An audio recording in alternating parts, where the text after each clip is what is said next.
There's a Florida school, elementary school, that has been, quote, slammed for a lifeboat quiz. Essentially, let's show the quiz. We have it here. Kids were asked, these are the people on your lifeboat. You only have room for a few of them. There's 15 people and you have room for 9.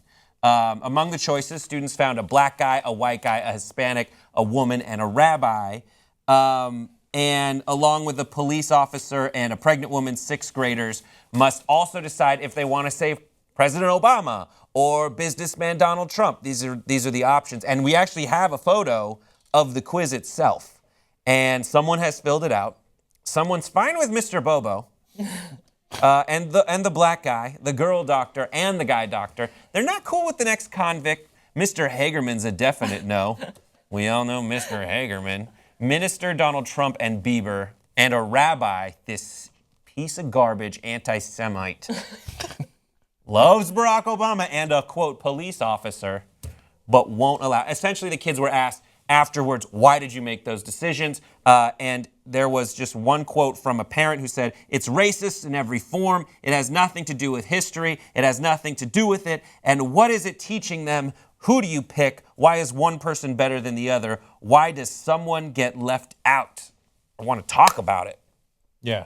So, I actually don't think that it's necessarily racist. It could be inviting an interesting conversation about why did you make those choices? Why do we all make those choices? What do we base it on? Is this legitimate or not legitimate?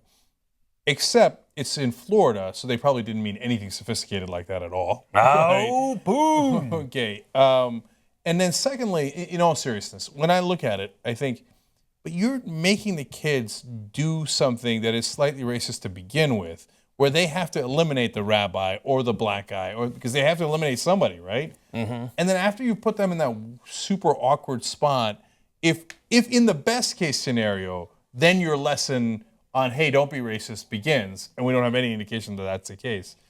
Even in that best case scenario, it's still a little too awkward for elementary school students, and I think not the right way to go. Yeah, also, I think that the quiz was constructed poorly to begin with. Instead of asking students, who would you eliminate? They could have done the exact same quiz, but just saying, who would you include? Think about people you love, people you care about, professions that you might need on this lifeboat, if you're really going to go with that scenario. And I guarantee you that is this a 5th grader? This is a fifth grader, an 11-year-old. Wouldn't list a black guy because you're not thinking, you mean a human person? Oh, a human person will come on my lifeboat. So I think that could have been a more, because I agree with you. I think that it does start a conversation of what's important to you, and what are the things that you would want to bring with you, what matters, but make it an inclusive quiz and not a who are we gonna kill?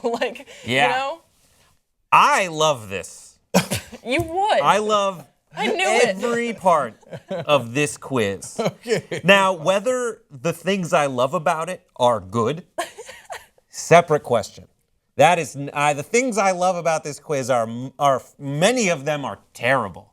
But I think if I were to give the benefit of, I'd have to give a very large benefit of the doubt to the person who created it to kind of make it seem like this was exactly their plan.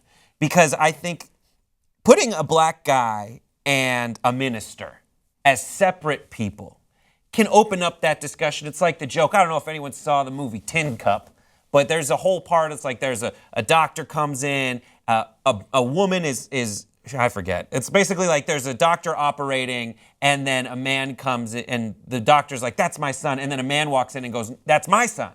And everyone goes like, wait a minute, how can both those, the doctor and the man who run in, be the father? And then the joke is like, no, that the doctor was a mom. You were just assuming it was a guy because you're sexist. Now let's have that conversation.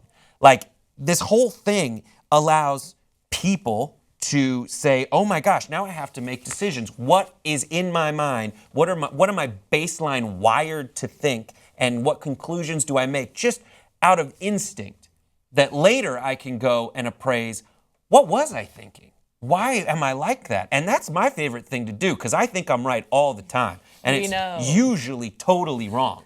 But it isn't until I just let it all out at once that I can go back later and go like, oh my God, that was terribly racist. And the thing is, I don't know if 11-year-olds, this is the right time to do it. Maybe they're trying to get people to work this out before it's completely hardwired. But Yeah. I think this is a great exercise. So, Brett, agree and disagree. So, number one, if it was a sophisticated exercise in figuring out people's stereotypes that's lingering in their heads, as I said, well, I would find that interesting. And it's still probably wrong for a reason I'll give you in a second. But then Hillsborough County School District, who did this, it's incumbent upon you to go, no, wait. We were going to tell them that it's really wrong, right? Their excuse here was it was designed to promote team building and cooperation. And this is a really diverse area anyway. Yeah. That doesn't really tell me it was a sophisticated exercise. It doesn't cut it. Right. It's just kind of a vague answer. In other words, you might have actually not meant well by this. Where did they get it from? Yeah, why did they decide to do this? Okay, everybody, all right, they said we got a lifeboat. Should we kick out the black guy and make sure he dies, or the rabbi? We're just team building here.